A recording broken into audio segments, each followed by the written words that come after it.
ICE agents need to do a job, but they need to do it within the realm of due process and the law, wearing masks, no notice of who they are, no notice of the bans, and picking people up off the streets without that due process. I stand that is wrong and a road towards authoritarianism. I certainly stand by that. This may look like a heated exchange about immigration policy, but it's actually a referendum on government power, accountability, and how far enforcement agencies should be allowed to go in the name of security. What's really being tested here is whether public safety justifies tactics that edge toward unchecked authority and whether elected leaders will defend constitutional principles when pressure rises. This raises broader questions about due process, democratic restraint, and the fine line between legitimate law enforcement and something much more dangerous.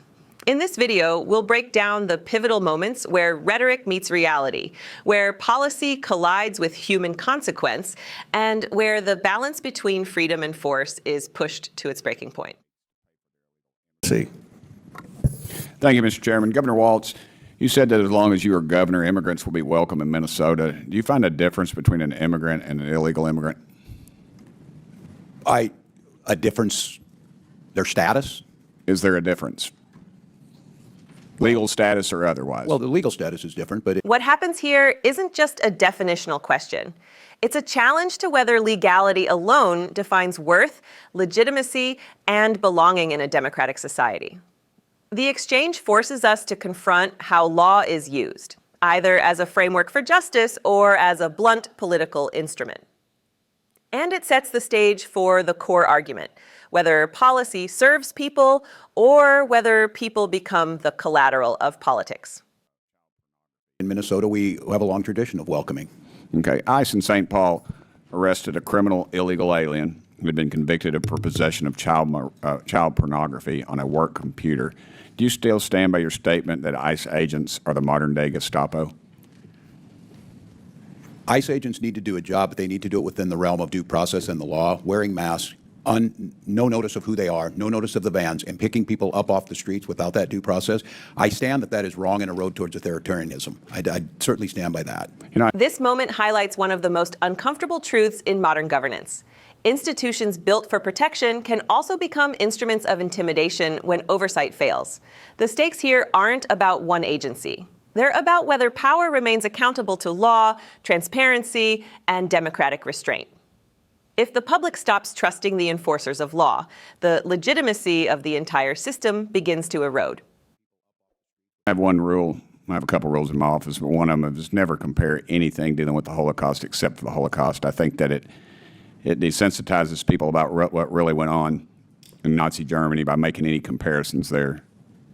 Does Minnesota receive federal tax dollars for any programs that assist illegal immigrants? Minnesota's federal tax dollars are appropriated by you in Congress, and then we use state dollars under our laws. During the Biden administration, nearly $1.5 billion was sent to sanctuary states to pay for their illegal immigration policies, housing, health care. Governor Hochul, are crimes committed by illegal aliens preventable, in your opinion? Our law enforcement is highly trained in how to identify prospective perpetrators, but certainly we try to prevent crimes, and we also work to resolve them and make sure that if there's a crime committed, that people find their time in court and are incarcerated. That's how it's always worked. By definition, illegal aliens are unlawfully present in the United States. They should not be here in the first place to commit crimes. Don't you agree with that? It depends on the circumstances of coming over. I mean, there's civil violations. There's also criminals. So it's the federal government's determination on the status of an individual. If they're not here, the crime's not going to be committed. I think if there was they're not going to be here, ma'am, the crime is not going to be committed. If there was no one in our country, no crimes would be committed. This isn't simply about crime. It's about narrative control.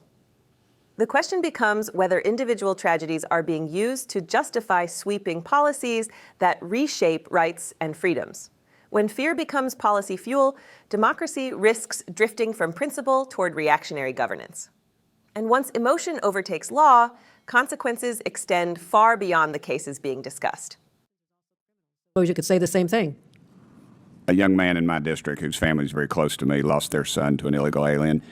And I can guarantee you if that illegal alien, if we'd followed the laws of the land and there had been some enforcement, that young man would be here today. Well, let me ask you this. Why did your state issue that say that you are welcome with open arms in reference to illegal aliens. That was a direct quote attributed to you, ma'am. It's a 400-year history we have in the state of New York of welcoming all. I don't know why we would change that now. Okay, Governor Pritzker, you mentioned in your opening statement that criminals have no place in our country, but Cook County released numerous criminal migrants last year, including one that was charged with raping a minor. Why would you release a criminal rapist back into your community? Thank you, Congressman. First of all, we don't need to release somebody if ICE or another law enforcement authority shows up with a judicial warrant. Then that's just the fact. And if somebody gets released, it's usually because they've had due process and determined not to be eligible to be held. That's okay. But do you know what happened after that individual was released? I don't. But again, a judicial warrant, if appropriate. I'll tell you, 17 days later, he was charged with a homicide. And in Cook County, also released a migrant charged with domestic violence in August of 2024. Do you know what this individual was charged with 1 month later? No, sir, I'm not sure what. Aggravated criminal sexual assault and abuse of minor. And as governor, have you done anything to ensure local and county governments aren't releasing illegal immigrants charged with sexual or violent crimes? As a matter of fact, first of all, we chase down criminals every single day. We put them in jail. We try them, put them through due process. They get convicted. They get put into our correction system. We do that every single day. You're implying that we're not. We are. In fact, our law enforcement are some of the best in the country. They do their job. Well, if these laws were enforced, then I would assume these people wouldn't be back out on the streets so freely. How many programs does Illinois have that explicitly supports illegal immigrants? So we've created programs to deal with not illegal. I mean, we have one program that's related to undocumented people who are. I'm out of time. The most vulnerable. The answer is at least four health benefits. Here, the discussion reveals the real fracture: competing jurisdictions, inconsistent enforcement, and the gap between political messaging and operational reality. The deeper question isn't whether laws exist. It's whether they're applied consistently, humanely, and constitutionally.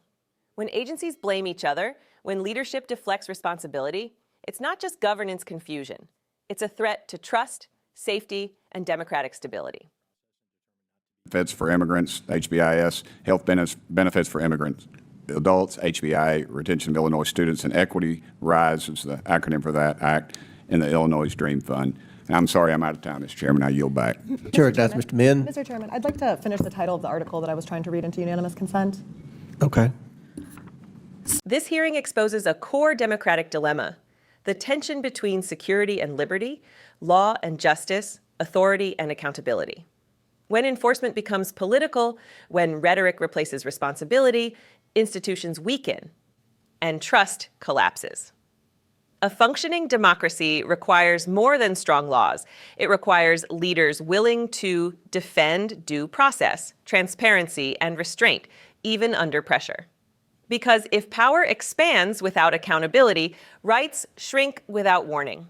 The question isn't just how we enforce laws, it's what kind of nation we become in the process. This is a test of our institutions, our values, and our resolve to hold power answerable to the people. Subscribe to Liberty Report USA.